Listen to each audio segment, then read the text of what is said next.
Okay,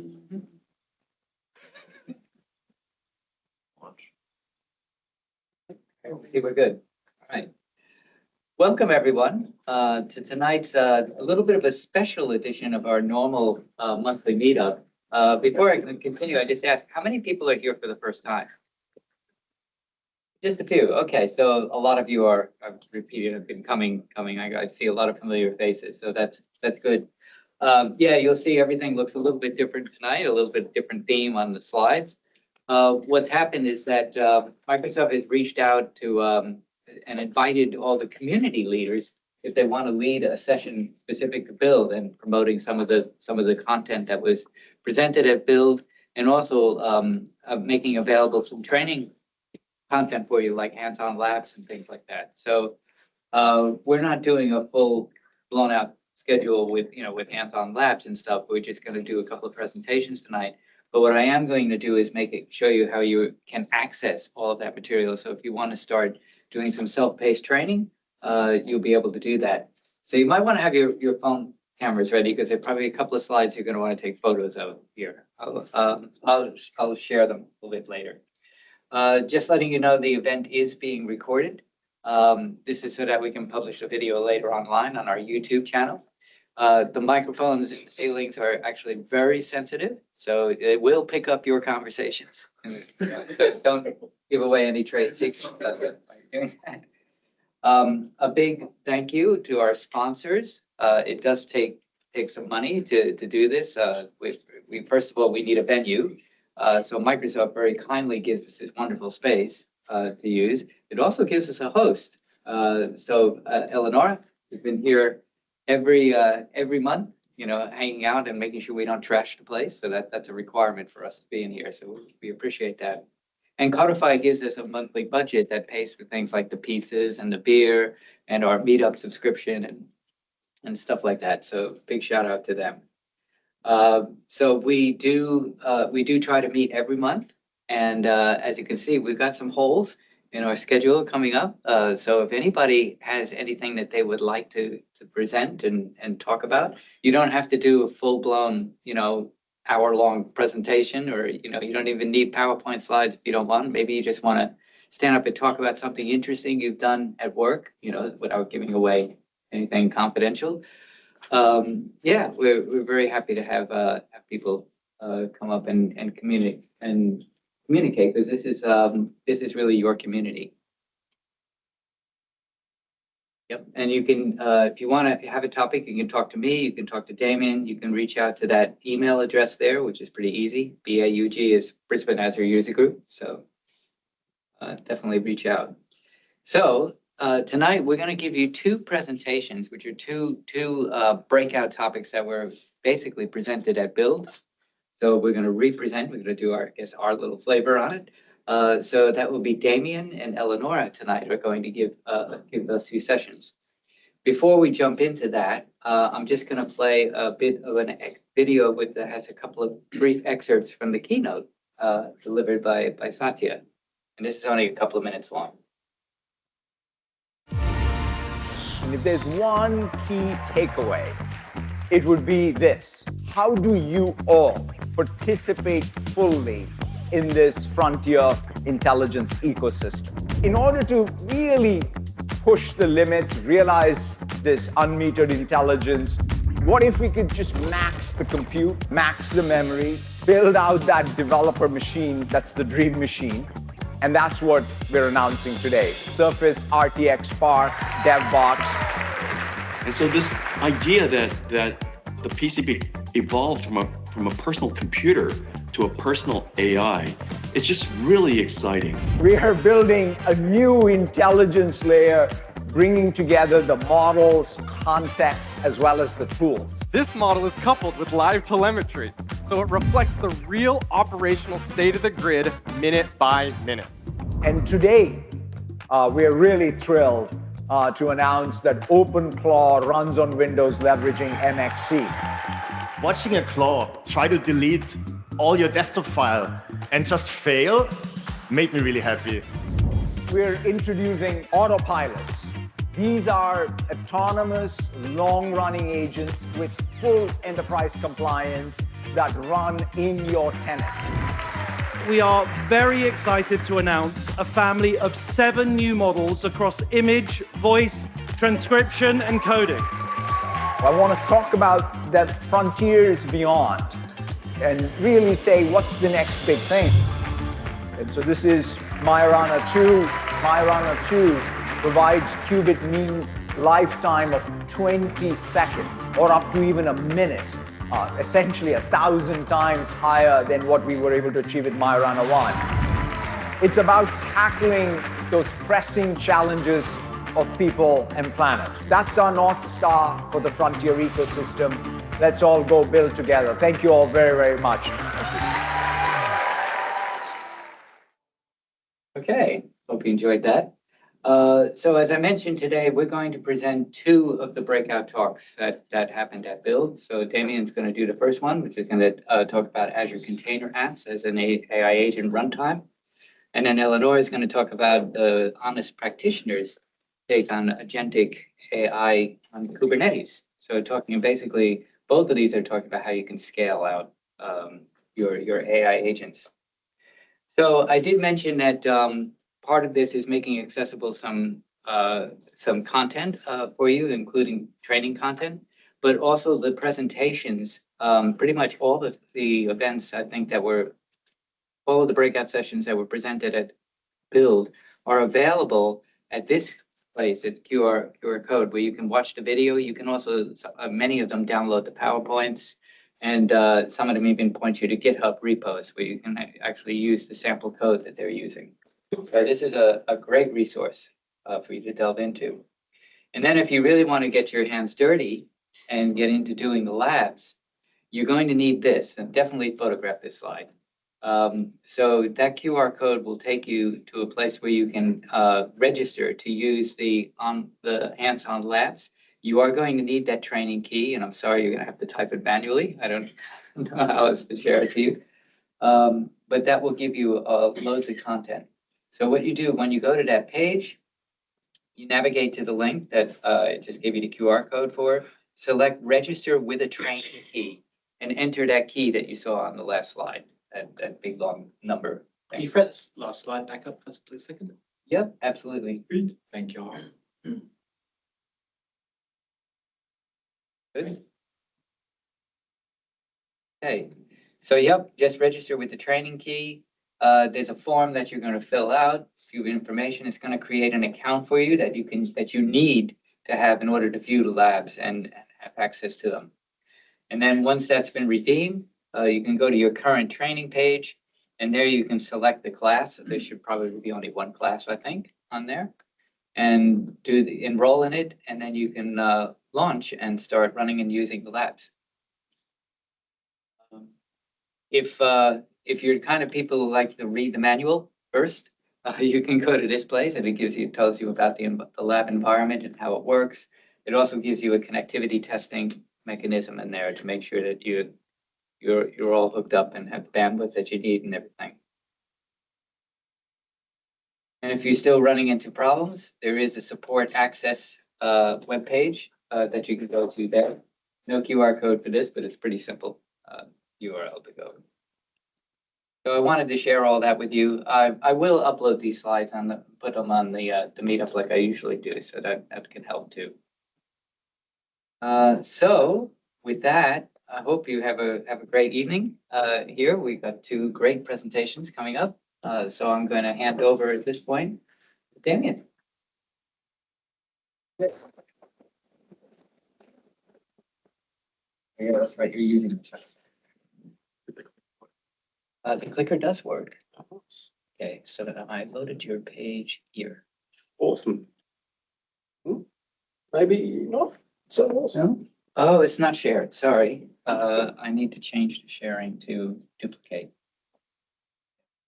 Excellent. That's better. Help out. And just, Is there a way to make that resolution bigger? it's taking. It's very small. Why is it doing that actually? Or maybe it's defaulting to what's in Teams. or just like zoom in. Yeah, but I can't see where the Zoom. Normally in the dot at the top there. Yes, but oh, there it is. Okay. So.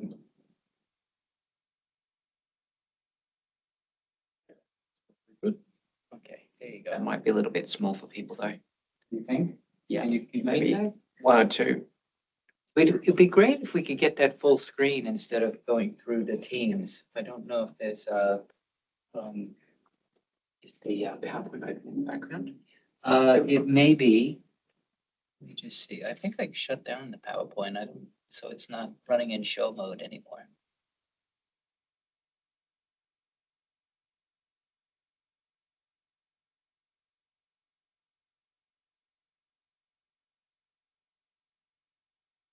What happened there? Sorry, folks. Wouldn't be a demo without some sort of demo god praying, and we fail. It's going away just when I want to click it. There we go.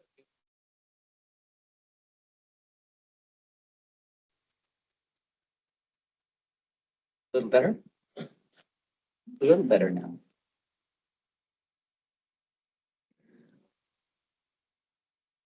Same. Yeah, same, yeah. All right. Let's see how this goes anyway.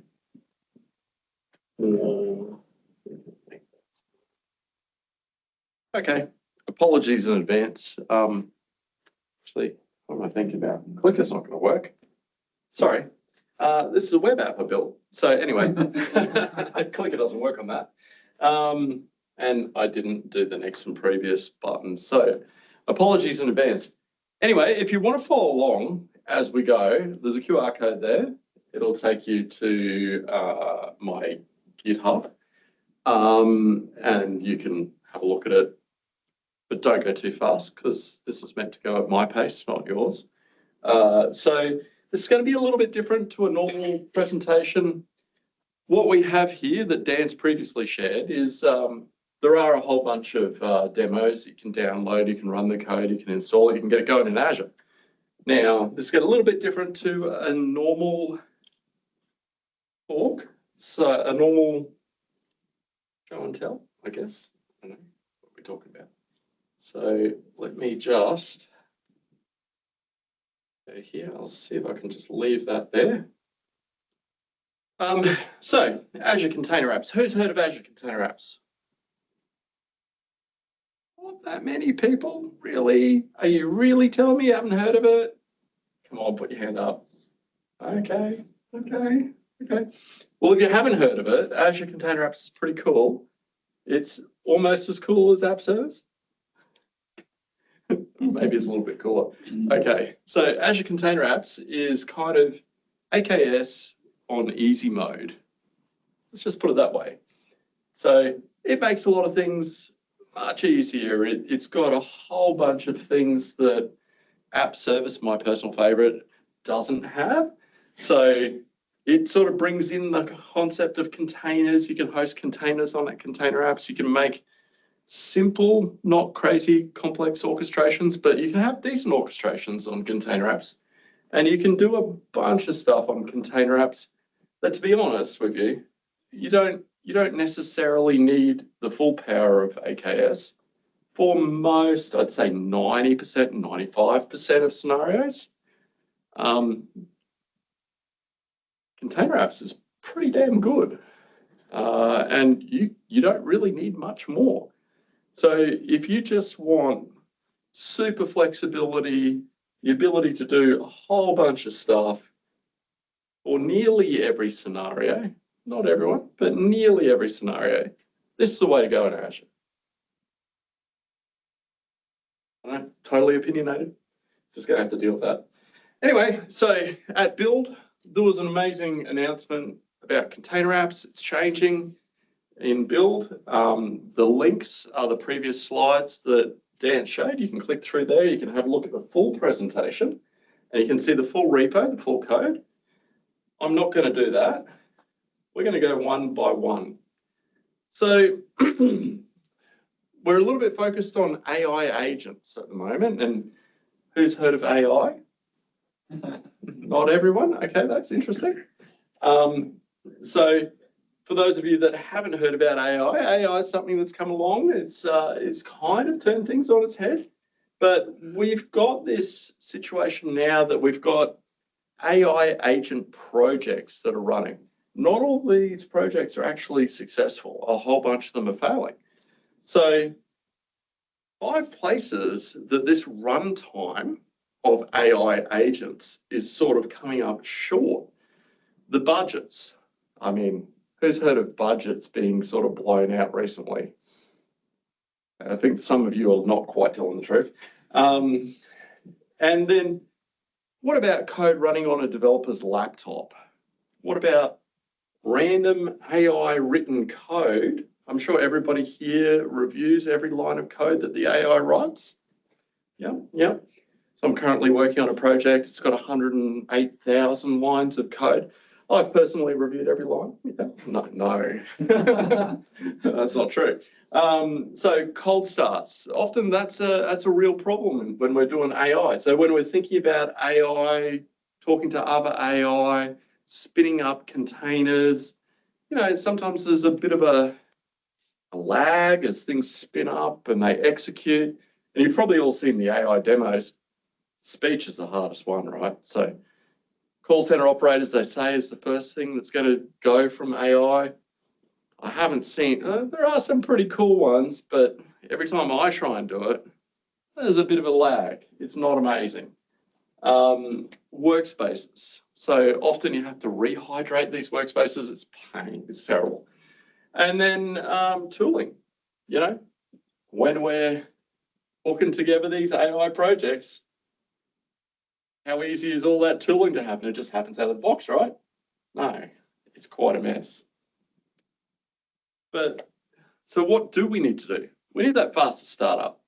We need that execute agent tool calling thing to happen really well. We need to have some ability to persist during sessions to actually make these AI sessions a little bit smarter, stronger.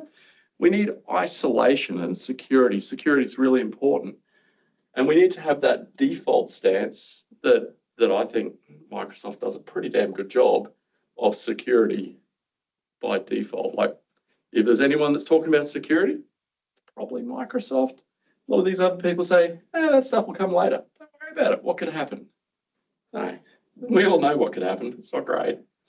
So anyway, the build presentation, they showed this great scenario. And you can see here that we've got like a bunch of different AI agents up the top here. There's a QR code. You can go there. A couple of agents. We've got a broker. We've got a bridge for each of these. And we've got this thing here. This is all in Azure Container Apps, by the way. We've got this interesting thing here called the Sandbox group. So in this top part, we have a container apps environment. This is what all of you are very familiar with. Here we run 2 models on serverless GPU. One is Whisper and one is Kokoro. These are speech to text as well as text to speech models.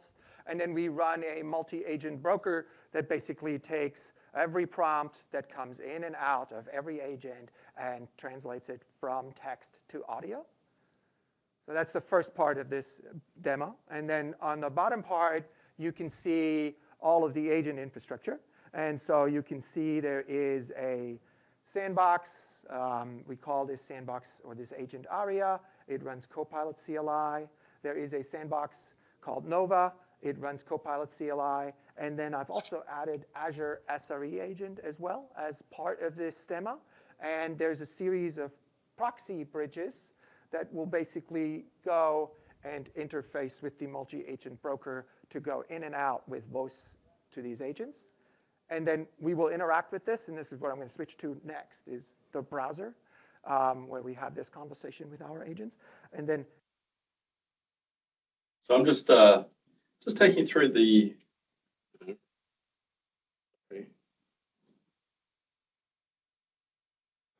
That's not as seamless as I was dreaming, but anyway. Next, we're going to show you the demo. that they showed here? Can you do a mic check? You're actually on stage. Can you say hello to the audience for us?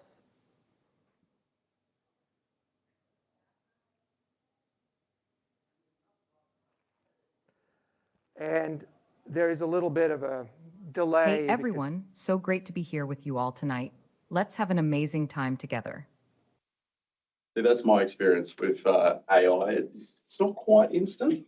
I'm sure that's going to change over time. But you've seen there that we're using the agents, we're sending the voice payloads, we're interpreting it, we're sending the responses back, it's showing on the application. So this is an AI-enabled application running in Azure Container Apps. So another demo. So I've just cherry-picked the better parts out of this. Today. Hey, Nova, can you tell me what build-related meetings are on my calendar today? And you can see I could have these doors open and then have just a natural conversation with all of these agents. I can just like literally run this in the browser and kind of keep going back and forth. I find these omni-channel experiences a lot more natural than constantly typing. It kind of feels silly. So this will also take a little while. Looks like you've got 2 clear build-related ones today. Microsoft Build Expert Shift Calendar Hold, and a couple of Microsoft Build sessions, TECH BRK 221 and BRK 221. Sounds like a busy build day. So awesome. What we have there is an AI-enabled application. It's leveraging AI in the application to do activities, to search your calendar, search teams, you know. We're doing all sorts of interactions over speech. Great, right? So this is an AI-enabled application. Well, what's happening? What's happening in this sort of scenario? It's like, who here has built an AI-enabled application? So I think we got 3 hands. Come on, we can do better than 3. 5, okay, right. So it depends how I ask it, clearly, okay. But not that many, right? Okay, that's cool. We're all using AI to make code, but using AI in our apps, it's not as common, but obviously coming, right? Like you can see, this is a steam train. It's coming down the line. We're going to be using AI in our applications, not just to build them. So hosting, have we thought about that? What does that mean? Where does our AI run? Azure. Azure. Well, that's a great answer. That's it. Presentation done. Okay. No, but let's think about this. So where does our AI write its own code potentially and execute its own code? Is that executing in our same code base, in our same hosting container? Yes? Is that good? Maybe? Not sure. Everyone's not really sure what I'm saying here. That's okay. All right. So this build presentation was really about Azure Container Apps Sandboxes. So what is Sandboxes? Well, it's a new capability coming to Container Apps. It's a new capability that has a more deeper understanding of what's going on, a bigger focus on security, a bigger focus on the workflows the agents are executing, the code execution boundaries, the platform, burst workloads, storage, multi-tenant compute capability, and more interactive. I say that. It's still a little slow in my likes. But anyway, let's just go with it. It's still quicker than spinning up a new container, right? So when we spin up the new containers, there's a little bit of time. So way faster than a VM, faster than a container. But you can actually now, in Container Apps, have a lot of this capability built into the product. So how is all this happening in ACA? Well, something they didn't really talk about in the demo, and you can go watch the full demo. It's like 40 minutes. it's a lot of bling. I apologize for them. It's a lot of bling. They don't go too deep into the actual details of what's going on. But there's a new concept of a session group. Now, a session group sort of surrounds a lot of these sandboxes that you can spin up, and it has a lot of pre-authorized capability that will spin up, including identity. So for these sandboxes, you do need to have a corporate identity, Entra, corporate accounts, not a Hotmail and Outlook type account. This is for the organization. This is not for the individuals. This is heavily leveraging that Entra identity capability and deeply reaching into that so that the agents are running with a known identity in a known container within a sandbox that can be destroyed. And many sandboxes. So start thinking about, if I have a customer, could I give each individual customer a sandbox and the ability to write their own code and the ability to spin up their own code in the runtime in my application as it's executing? Well, that's a different use case. That's a vastly different use case to what we're currently doing today, because we do have those security boundaries. We do have those process boundaries that we need to respect and guard. And well, what if they could spin up their own endpoints that an MCP could connect to at real runtime, at real time? So all of a sudden, there's a lot more latitude for opportunity here that people aren't really quite thinking about for their current application AI development.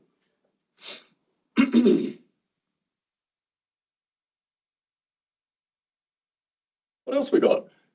Snapshots and state management. Well, that's going to be pretty important, especially if you have thousands of customers spinning up their own containers in their own dedicated, isolated sandboxes with security boundaries across everything that they're doing that's isolating them from another customer. All of a sudden, these multi-tenant customer scenarios, well, that's now made that multi-tenant situation quite manageable. No longer have that concern. I mean, who here has seen a multi-tenant application where you've kind of got a little bit of data leakage from customer A, customer B? Let's not talk about this. This is a bit awkward, but it really does happen. So wouldn't it be wonderful to be able to just totally isolate that in an isolated runtime boundary? Pretty cool.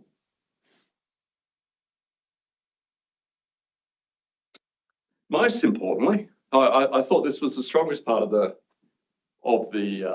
product offering that was not talked about at Build, which I found interesting. Okay, maybe I'm just putting on my nerd hat. I apologize.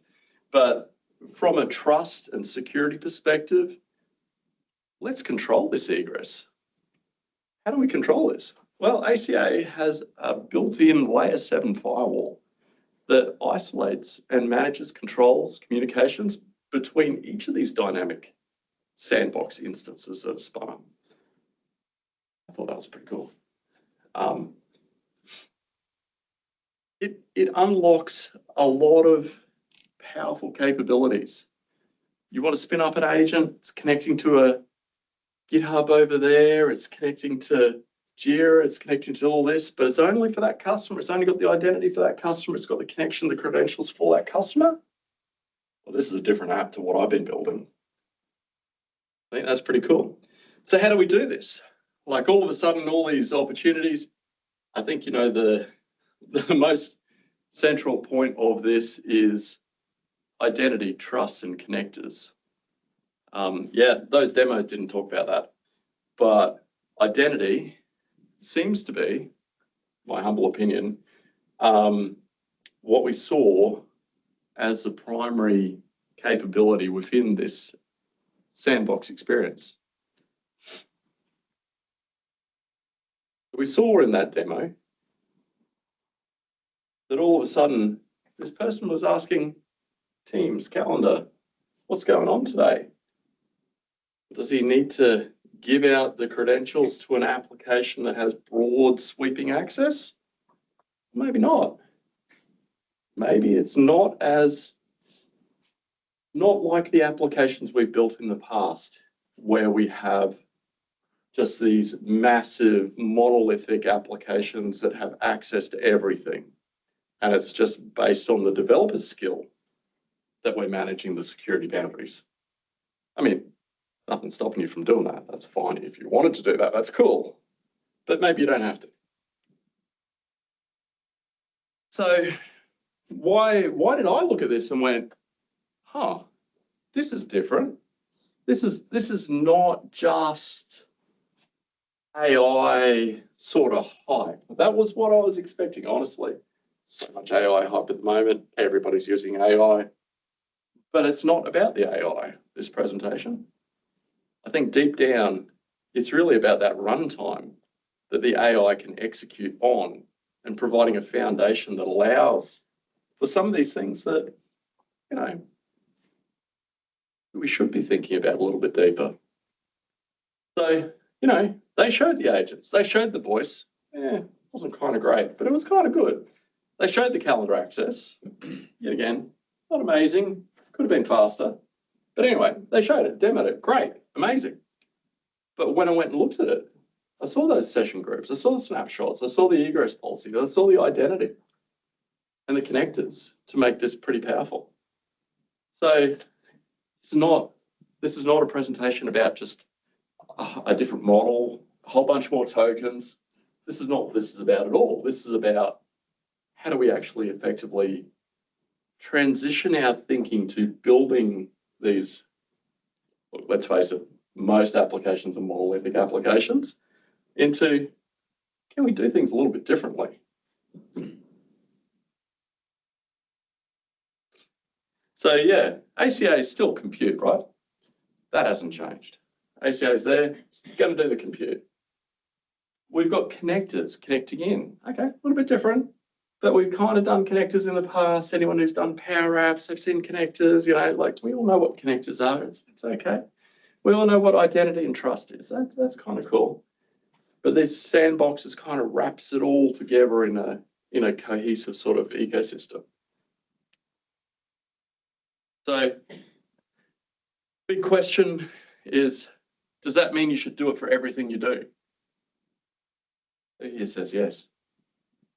Everyone? Okay. Nobody. Well, yeah, you're right. There are so many use cases in this world where don't change what you're doing. Build your monolith app. It's great for a lot of scenarios where a lot of organizations are bootstrapping up to the next level. Great. Monoliths are still important. That hasn't gone. Containers, container orchestration, microservice architecture, yeah, we can still do that in ACA, right? Just like we can still do the monolith. I'm not saying every ACA should be a monolith, but I'm sort of saying it doesn't mean you need to change. So where is it good?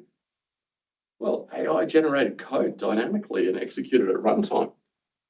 Well, that's something we're not really doing now. We've all seen what the AIs are capable of and how quick is it to write some new code. Well, I'm not writing code anymore. That code is just getting written for me. Yeah, I'm reviewing it. We're looking at the outcomes. We're testing it, but we're not writing it anymore. So anytime you've got that dynamic, untrusted, generated scenario that you want to actually execute in your applications, it's a great fit. It's really good. There are some sort of ones that you guys go, look, this could work. Does it mean you should? Maybe, maybe not. So assistants, graph connected agents, you can do that in your current apps. You don't necessarily need this jazz. And wherever you don't need jazz, don't use it, right? So this is not for everything. But where it's a really weak fit, if you're just doing traditional development, don't look at this. This is not the droids for you, right? Business applications, we all know those. There's still a market for it. everything doesn't have to be AI. So there's a bit of a spectrum of good fit, maybe, and yeah, probably not.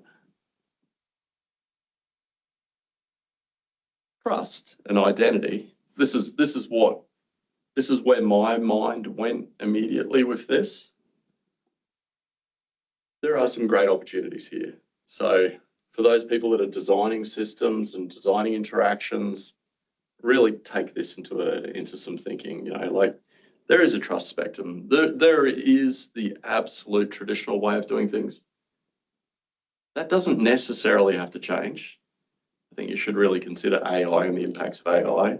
It's probably going to change your thinking, but it doesn't mean you have to change. There are some, you know, who here has used MCP? Yeah, a good portion of people, right? Who here has used VS Code? Yeah, more than MCP. Okay, that's for your MCP users. There you go. All right. But yeah, anyway, you've got tooling that AI can empower. And then most importantly, or from this presentation, the thing that I thought was most impactful was sandboxing AI in a context.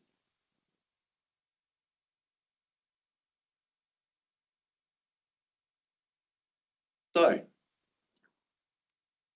kind of getting to the end of this presentation, it's really short. You know, what would make me use this tomorrow? There are some things. This is not one of the new Azure presentations where I went, I could use this, but I can just use it the old way. No impact. Well, if I wanted to change how I'm building applications, now all of a sudden I've got some thinking to do. So isolation, session management, these are all concepts that, I mean, we could do it with the traditional Azure environment. Who here would think it'd be easy? Yeah, not so much, right? Like, not so much. All of a sudden, this brings some opportunities where you can do some things that are different to how you're normally doing things. Things that I'm really keen to get a bit more information. Identity. Super seems like that it's very intra-baked identity, which is cool. But thinking about, well, how do I put that in place for external identity providers? How do I bring that in for external systems that are using other identity models, not necessarily Entra? So there's probably a bit of like, what is the lock-in here? If Microsoft is seemingly the only vendor that's providing this platform, is that a risk? Is that an opportunity? Both. So where I would avoid it, yeah, look, I'm not going here for anything that's core, mission critical. You know, any of those cornerstone systems that you want to do, you want to really think hard before you're like jumping to something like this. Not saying it's bad, just sort of saying maybe a little bit more industry adoption. Does this inspire a new paradigm in development? Is this adopted broader than Azure? Azure's great, I love it, but you've got some trade-offs to think through. So, bit of a recap of what that build demo was about, sandboxes, and how sandboxes can enable different application paradigms. A couple of resources here, so everyone's got that QR code, you can come to this website, you can pick them up, not a problem, you don't have to necessarily take a photograph, but that just links back to all of the things that I've spoken about, and there we go. Azure Container Apps as a runtime for AI.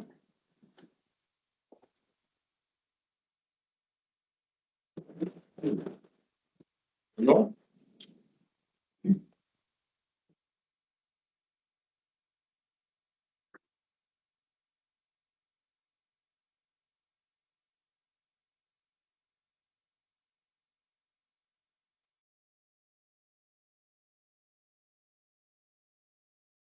Or you might want this too. No, I think I'm good. Okay.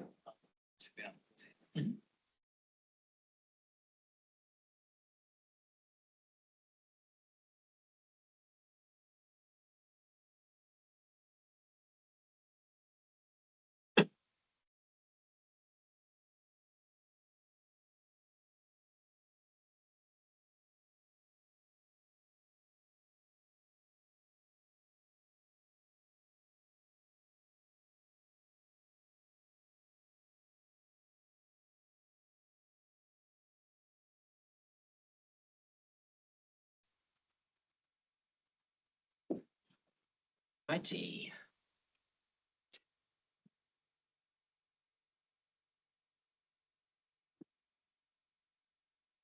Okay, dokie. So yes, so today I'm presenting a presentation that was again another build presentation. Also, I'm not going 100% by presentation, so I will provide a QR code for that. And I suggest if this topic whets your appetite, then you should go ahead and check out the full presentation. So I'm also customizing this a little bit for the audience because the caveat when the presenter provided this was it was for people that currently run Kubernetes in production for their apps. And traditionally, that's less about this audience. So I've sort of changed it up a little bit so you get a bit of a feel for it and some pointers so you can take that forward if it sounds like it's going to be useful for your organization. Cool. So we're going to look at why AI systems at scale run better on Kubernetes, what it actually takes to run AI on Kubernetes, and what it looks like in practice.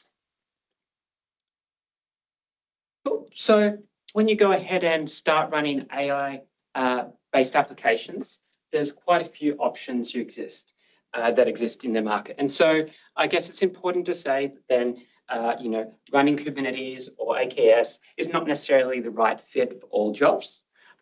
So there's lots of good options that then are PaaS-based, which are nice and fast to adopt. They're curated and standardized, and they allow you to use common patterns, and they're already tuned. However, when you start to move past that in terms of that then these solutions don't provide exactly what you need, or you are moving to, I guess, uncharted territory, which hasn't been standardized yet, or you start to need to use tools that are actually being developed. A lot of the innovation in AI, it's happening so very quickly. A lot of that hasn't been standardized yet. So when you're moving that fast, it's hard to find a PaaS tool that will actually do that necessarily out of the box. I guess if you're in that category, then AKS and Kubernetes is a great place. As a sort of separate and related topic, I went to KubeCon in Europe earlier in the year, and again, it was the same discussion in terms of there are so many things that then the open source Kubernetes ecosystem, so not just Microsoft or the major cloud vendors, but lots of other small people and people that are unrelated to large vendors are building in the open source world that then is around this whole ecosystem in terms of AI and Kubernetes.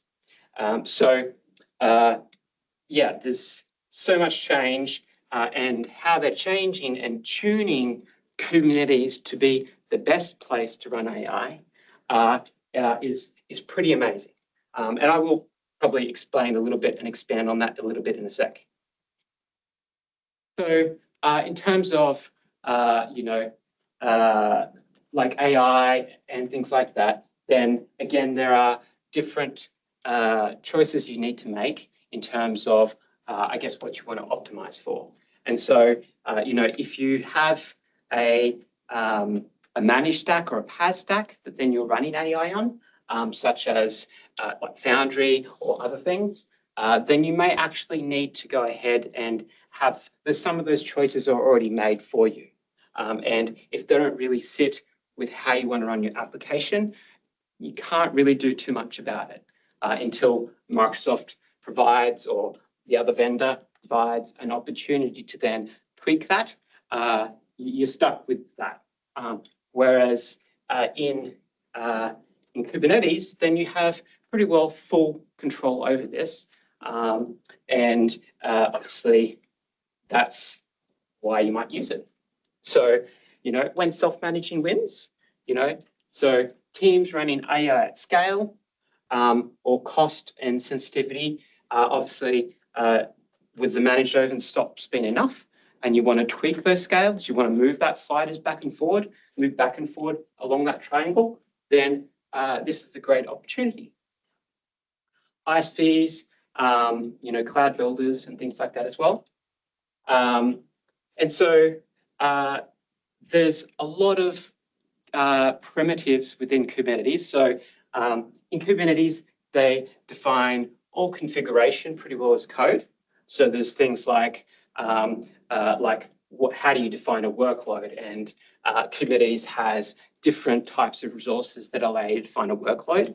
But now there's actually AI primitives actually built in under the covers in Kubernetes that actually allow you to tweak specific things in relation to AI and all the other tool sets that come along with that, not just the traditional AI, not the traditional app itself. So, things such as being able to directly plug into the CPUs and actually have the system schedule and move work around or choose where it runs work based on, I need access to this type of GPU, or I need to go ahead and I've got, when you run a lot of AI, there's different types of workloads that are actually going to go ahead and use the resources that you have, like GPUs in this particular case with AI, in different ways. So like a training job, you may actually just want to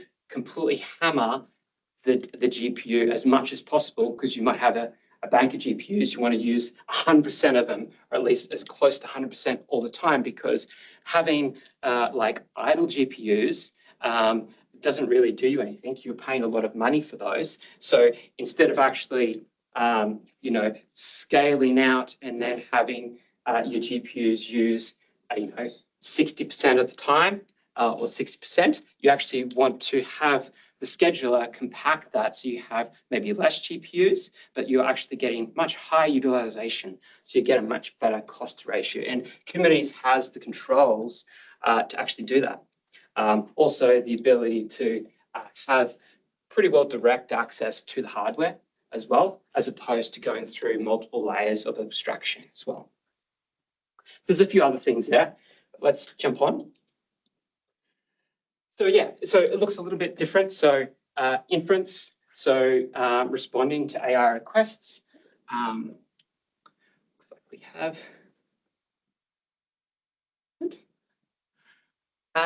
Yeah, so inference, the lifetime, very quick. We're responding to a request that's coming in, we're delivering an answer, that's done, right? The GPU shape, in this particular case here, often we actually want to often scale reasonably wide to a degree because we actually don't want to increase that time. So milliseconds to seconds per request, because the user or whatever is receiving the response of that needs to get a response back nice and quickly, right? So typically we're going wide. We might have multiple instances of this thing running, and then we want to actually consume it in a slightly different way. Whereas training is going to be a much longer running job, right? And so it could potentially take a lot. And again, there's different tool sets within the Kubernetes ecosystem that allow us to optimize for that. And agentic systems, again, slightly different as well. Again, still fast requests, but not quite as fast as just a inference response. And there's obviously, you can sort of see there as well, failure mode, and there's obviously stuff that's around session state and management like that as well. Cool. So Kubernetes gives you the foundation. It basically provides some of these basically components, but also then these constructs that allow you to actually start to manage these things individually. So previously, Kubernetes would schedule a single pod at a time. And so a pod is pretty well just like an instance of a workload, I guess. And so it would go ahead and make a decision of, hey, I've got 10 bits of work to run. Let's choose where I go ahead and schedule all those things. However, in the AI area, there's been changes made to that scheduling framework to allow it to then start to have knowledge of multiple bits of work at a time. So it can go ahead and maybe like load up a single node. So because in AI, as you might be aware, that then we've got a GPU and we've got GPU cache memory. So what we want to do is try and put all the work in a location where it's going to optimize the usage of that cache, which is on a single bit of hardware efficiently. So we get fast execution and faster response. So basically there's a gang scheduler that's been added to then achieve that. Similar with obviously access to devices, again, how we want to optimize. Kubernetes now has ways to actually do that. Are we going to go wide? Are we going to go compact and use specific hardware to optimize? And so that goes all the way through the stack in terms of both scheduling. So I've got a bit of work, now I've got to run it, but also when we get requests come in, even like network load balancing in terms of that. Normally network load balancing would be trying to evenly spread the traffic that comes in across nodes, and AI sort of changes that paradigm. So as a result, Kubernetes has also been updated to support and understand the different types of workloads you might run in AI and what that means from a networking perspective. Cool. So scheduling on the right signal. Yeah, so again, like bring that all together, queue depth, GPU utilization are all factors that weren't really a factor before. And also, originally Kubernetes, although it does support state, it was definitely, I guess, really shone with stateless type architecture. And again, slightly different scenarios are required for AI. And so Kubernetes has evolved.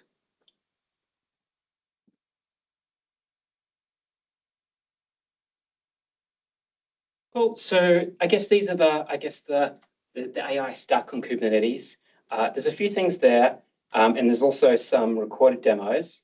Some of it I am going to play, and some of it I will just skip through because it's not super valuable, but feel free to go back and check out the full videos if you like. So on the inference and serving, I guess one of the discussions that was happening was around AI One-Way and Kaito. And so these are two components that then will be demonstrated in the demo of how they actually work. AI Runway is more of a platform, and it provides a user interface, which then allows people that are going and doing training jobs to go ahead and, I think also maybe inference as well, basically choose a model, set it up, run a workload. And then Kaito is the toolchain operator that actually sits under the covers, which then actually sort of like the CLI or the glue that actually goes ahead and executes it from the nice, pretty user interface on the Kubernetes cluster. Cool. And so this gives you something that's not a lot like Kubernetes at all from a user experience perspective. It's a much more user generated, but under the covers, it's obviously doing all the Kubernetes things that need to happen that then allows your data engineers or your AI engineers to go ahead and then use it without really touching the guts of Kubernetes. So the AI Runway, the Kaito workspace controller, and then that obviously goes ahead and basically pulls all the levers. And so it uses these, you can sort of see at the bottom of the slide there, the model deployment, the workspace, inference set. These are all new constructs that basically are added to Kubernetes to basically support this. You don't really need to do too much about it at this stage, but it's helpful to know because you can go ahead and obviously tune and configure these as well. So let's double check that the audio comes through. Does not, then we will adjust, which does not like it is. So let's just double check that.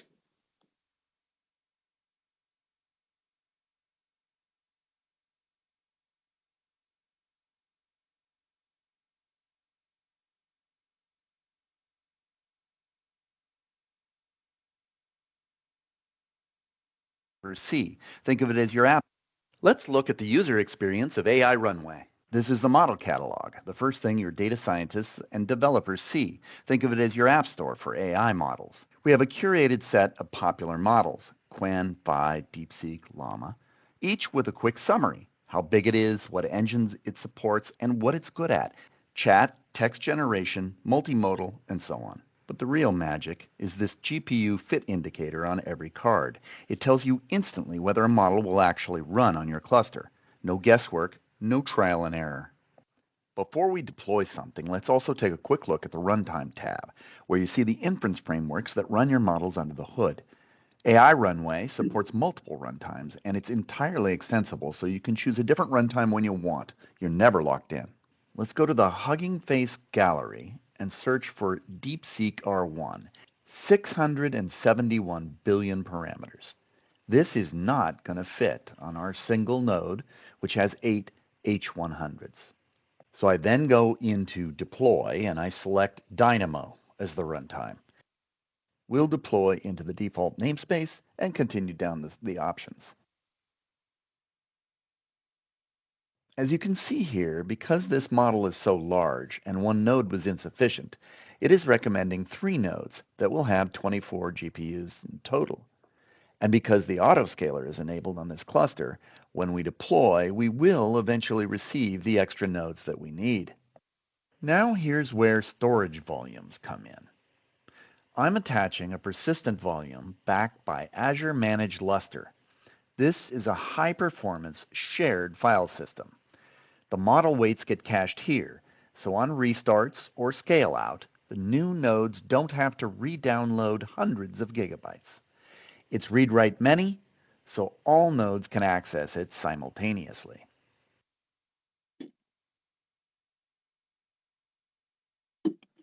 You can also see the cost estimate updating in real time. We have a good idea exactly what this deployment costs per hour and per month on Azure. This value will of course depend upon your cloud provider. So here's where it gets interesting. Right now, our cluster only has a single H100 node, 8 GPUs. But DeepSeek R1 needs 24 GPUs across 3 nodes. So what happens when I hit deploy? We'll skip ahead here since autoscaling takes a few minutes, but once those nodes come online, the deployment rolls out across all 3 nodes and goes to running. Now that DeepSeek R1 is running, let's use it. In the deployment page, we can see our storage and the mounted disk, and you can see the gateway endpoint. AI Runway integrates with the Gateway API inference extension using Istio in this case. This gives us a single stable endpoint for all our models. There's also a ready-to-use curl command. It's a standard OpenAI compatible API. Any tool or SDK that speaks OpenAI can talk to your models without modification. That's it. AI Runway, so it's pretty cool. You don't really need to know a lot of Kubernetes there. There is obviously some Kubernetes under the cover, but this sort of, I guess, makes some of those Kubernetes constructs a lot more accessible to people that are actually going to be directly integrating or interacting with that Kubernetes cluster on a day-to-day basis without them actually having to be Kubernetes engineers, which is pretty cool.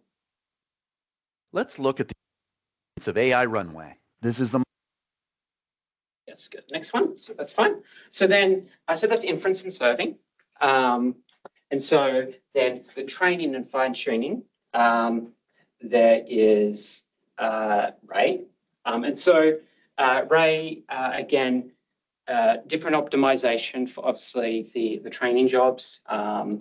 It basically, again, schedules them. Obviously, you've got a bunch of configuration that you can do. But again, similar sort of thing in terms of that then once you sort of set this up, it's going to go ahead and like create, build, scale out capacity, and actually then run a job and then tear it down as part of a managed type process. Again, how you actually go ahead and optimize it, there's a bunch of options there. And again, it sort of understands what happens with how to schedule it, to optimize and use the cache and make the job as fast as possible in terms of using the hardware.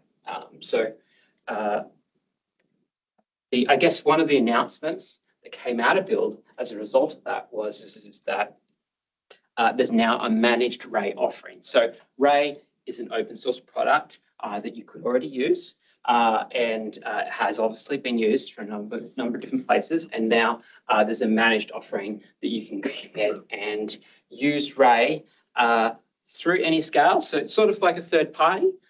However, it is directly within the Azure portal and it's built as an Azure resource.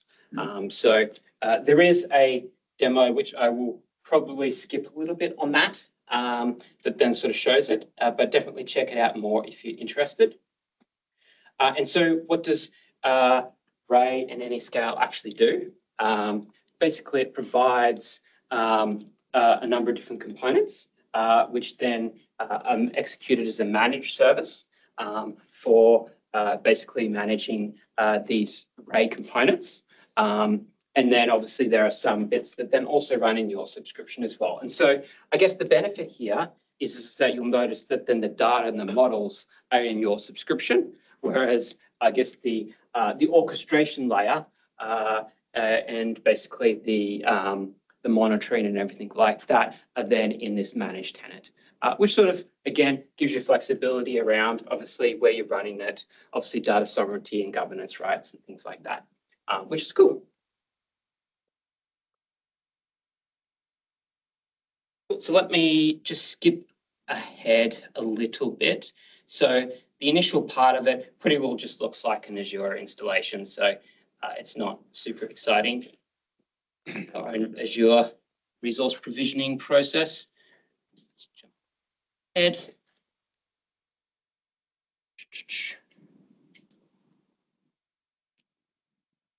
Cool. And then when you get to the resource, you get an Anyscale resource in your Azure environment, which then takes you to then continue on with Microsoft with Entra. And do the login.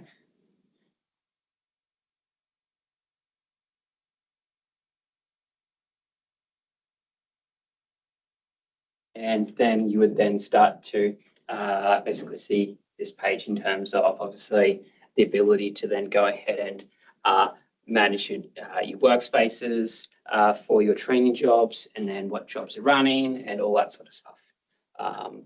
So yeah, I will probably skip along there now, but definitely check out the full demo if you're interested in that particular part of the training.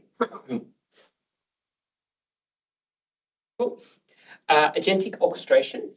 So here again, slightly different requirements from a Kubernetes or from a hardware perspective.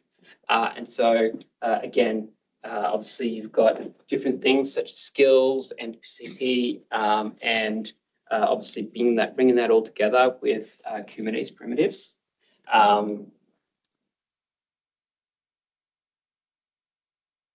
Cool. So I guess with this, then we've got a base pattern, and so there's actually a repository which I'll show you in a sec in terms of that then comes along with this. So this will be hopefully quite helpful for organizations that actually want to start and build an agent experience based on OpenClaw out of the gate. Basically, there's two options here in terms of the personal AI assistant for AKS Ops, which is something that we actually did in-house for AKS Operations Management, and then the agent reference stack for Kubernetes, which is the reference page. So basically this website, so it's basically called CARS. I know it's probably a little small on the screen, but I will make sure I provide a link to you at the end. But basically this is github.com/azure/cars with a K, so KARS. And so this is the reference architecture. And so this, what does it actually do? It actually provides a CLI tooling, which then basically allows you to then stand up a stack and tear it down, which is sort of nice. So I will play a little bit of this video.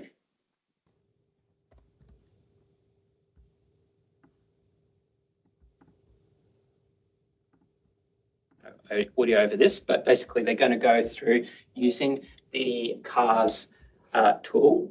So KARS, up demo, tell it the region, it'll go ahead and do the pre-flag for you, which will then go ahead and make sure you've got Kubernetes related tools installed.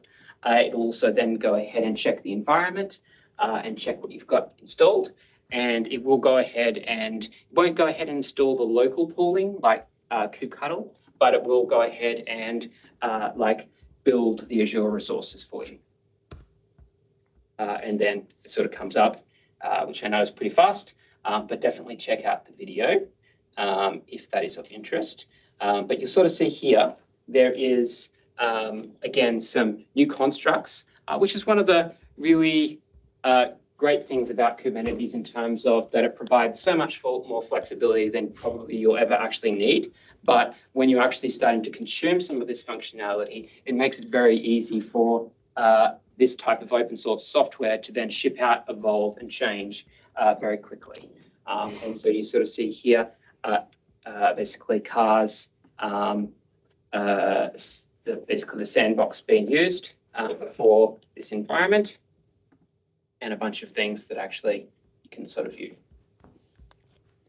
using Headlamp. Cool, so that's the reference architecture. Cool, so then I wanted to, I guess, touch on, again, because traditionally this is less of a Kubernetes audience. So I wanted to make sure that then some of the bits that you may not necessarily be aware of, at least you have some background around that as well. This presentation used Substrate quite a fair bit in its actual content. You might have seen it a few times. Effectively, that just means the layer or the underlying foundation, if you're not familiar with that term. But basically, obviously, all this is running on Kubernetes. And so, Kubernetes is is an open source product that's not built by Microsoft, but we heavily contributed to it. It's part of, it was originally built by Google, but it's actually part of an open source foundation now called the Cloud Native Foundation. So no specific single vendor owns it. We're sort of all on a board along with other people, and they make decisions about how the product moves forward.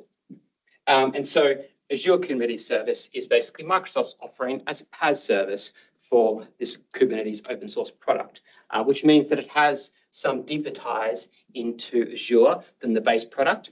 But the Microsoft version of that is all based on the open source product, just with some additional extension points, which are then part of the Kubernetes ecosystem.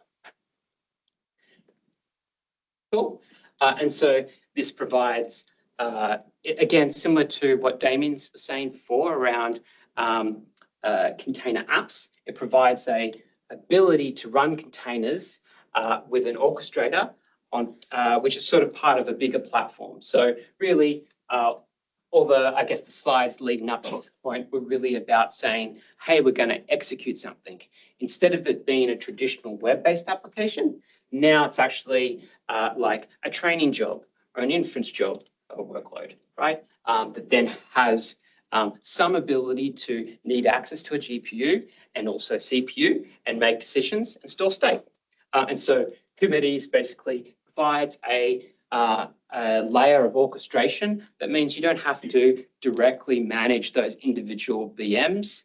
It actually goes ahead and spins them up and removes them when the workloads, when you don't actually need that access to the workload. So it gives you some flexibility. You sort of give it the general guidelines, and then it works out specifically about how it executes the actual individual parts. And so Kubernetes or AKS has a bunch of, again, tools that are built into it, which make it easier than running just native Kubernetes. And things like cost optimization is definitely part of it, as well as a lot of security and resiliency. Today in AKS, in Azure, there's two ways or two models that you can use to run Kubernetes as AKS. And that is the standard. So this is the traditional model. It's a PaaS service, which means that Microsoft provides basically a managed component of that environment, which you don't really need to think about so much. But there's still management that you need to do. And it is reasonably generic so that then you have a lot of flexibility of what you can do. But there's also some responsibility that comes with that power in terms of things that you need to manage. And so there's also now, and there has been actually for a little while now, a model called automatic, which then basically shifts the bar on effectively what Microsoft manages. So this is a choice that you can make to then reduce your operational burden of having to necessarily manage all those things. So having run AKS for a number of years, Microsoft have basically come up with a set of recommended policies and practices and things like that, and tooling that then work around that. And so basically automatic basically turns all those things on by default, as opposed to you having to necessarily choose those or necessarily even understand them to a degree. Yeah, basically that's the option. So it still gives you full Kubernetes. However, there's things that are pre-configured that you don't need to think about or choose. You may still want to think about them, but you don't necessarily need to go and actually configure them. Cool. And so this is, I guess, just a high-level overview of what you get. So again, lightweight OS, support for GPU nodes. Again, that's all the same. Bin packing and optimization, that's I guess, an important factor. So again, if you're not familiar with that term, it's more about when I'm going and running a cluster or I have multiple nodes. So, I want to run an inference workload in our AI concept. So we are trying to answer requests from maybe some, it could even be it could be an agentic type application. We're trying to answer requests. Traffic or requests are coming in. What happens if one of those nodes fails? Well, in the scenario of Kubernetes, it has a construct that says, hey, I actually want to run multiple instances of that. So if one of them dies, it's not a big deal. It might be a temporary blocker for that particular request, but it will easily go ahead and then spin up another copy of that request or that backend system on another node. And then when we've got session state and things like that, we may be able to actually even resume that conversation. So Kubernetes provides constructs for that, but where bin packing comes in is that if we're running so many compute instances or virtual machines, which then Kubernetes orchestrates, then that comes at a cost. So basically, automatic has the ability to understand, okay, do we need to keep things together and reduce the cost down? And now it can go ahead and size the virtual machines up and down very dynamically to then actually adjust how much compute you're getting so that you've got the least amount of wastage is really the idea. Dashboards and everything like that as well, and monitoring. and obviously things like integration with Entra for identity. Cool. So there was a few announcements that came with that at Build. One is this automatic managed system node pools. So this obviously provides, again, additional management of what Automatic used to do before, which is managed by Microsoft as opposed to by you. General availability of Azure Container Linux. So again, this sort of builds on the Azure Linux Foundation we've been running for many years now, but obviously then optimizes that for a container-based footprint and also a read-only file system as well, so that then it becomes immutable when it's actually running, so that if somebody gets into the container, they can't then start tampering with the underlying components of that operating system or that container, which is really cool from a security perspective. And also AKS on bare metal. This is more about running it in your own data center for the most part. So if you're not familiar with, for a little while now, you've actually had the ability to run workloads managed by, again, a bunch of Microsoft Manage parts as AKS, but now you can, and before as well, you could go ahead and run some of your AKS on premises with a control plane in Azure, and then some of your compute nodes in your Azure subscription as well. And you actually have flexibility around that, and you still do.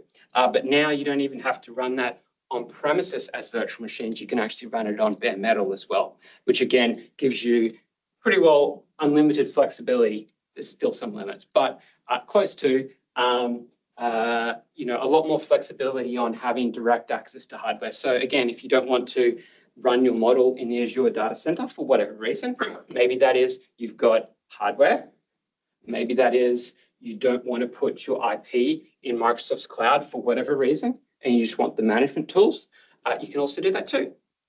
And fleet management. So Fleet Manager, again, has been around for a while, but then this is, again, general availability of sort of an all new feature, but basically the ability to then also manage multiple clusters. So it's probably going to be much more when you start to grow and you've got multiple AKS clusters. Again, the ability to go ahead and like automatically schedule upgrades and have basically the platform do that and roll that out as opposed to people. So it's pretty cool. Cool. Yeah, I covered that. This is what this is the AKS automatic managed system pool looks like. There's a bunch of components on the right-hand side, which now are basically all managed by Microsoft if you enable that or you choose that option, which are some pretty cool things there that you would definitely use for AI-based workloads and applications. Container Linux. So again, I sort of briefly talked about this, but I guess to cover off the key basics in terms of it creates a smaller attack surface, a more transparent supply chain. So in terms of that, then there's quite a lot of versions of Linux that you can use for a container. Not necessarily all of them have like signed artifacts end to end in terms of security. So they're potentially vulnerable from supply chain attacks. And so this would be an example whereby a bad actor of some description go ahead and then tampers with one of those tools that you might be using in that like open source Linux environment that's running in the container. And that basically translates to a vulnerability that ends up in your app. Even though you may not necessarily be using that tool within your app, you may actually end up having that in your container because of, that's what's with the base platform and it hasn't been removed. And so this provides